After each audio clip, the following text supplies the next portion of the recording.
L'chaim, l'chaim. Welcome to the Farbrengen.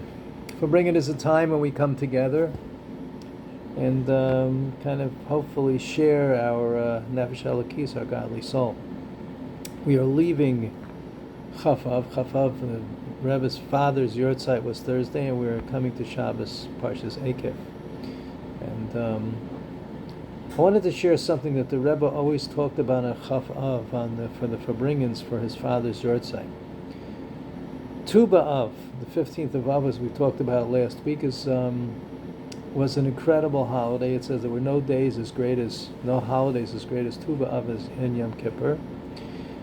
And Tu B'Av is also the day, it says in the Gemara, when the sun starts to get weaker.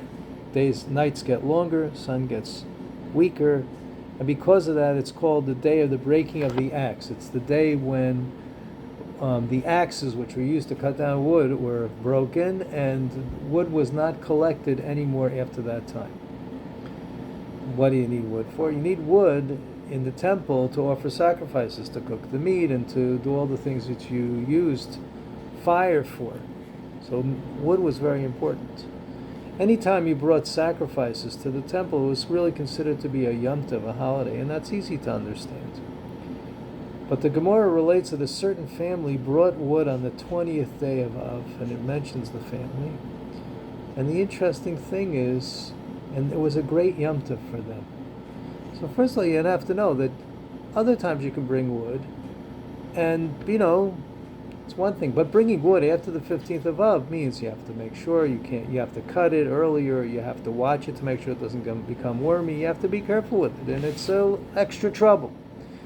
But the other thing I want to look at as far as wood is concerned is it's a really interesting sacrifice because it's a very selfless sacrifice. These people were really happy. They made a Yom Tov. For what? For bringing in wood. And what was the wood used for?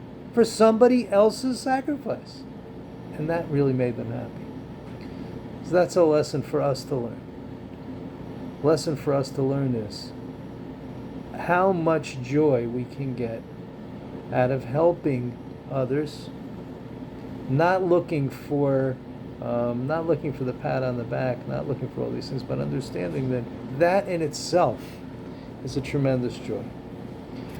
And during this time, as we're coming to Yom Kippur and Rosh Hashanah and the New Year, first of all, we have to wish each other a happy and a healthy, a beautiful New Year. And know that, as we're told by the sages, that God blesses us through the blessings that we give each other, and certainly through the help that we give each other. So keep it in mind, and good Shabbos.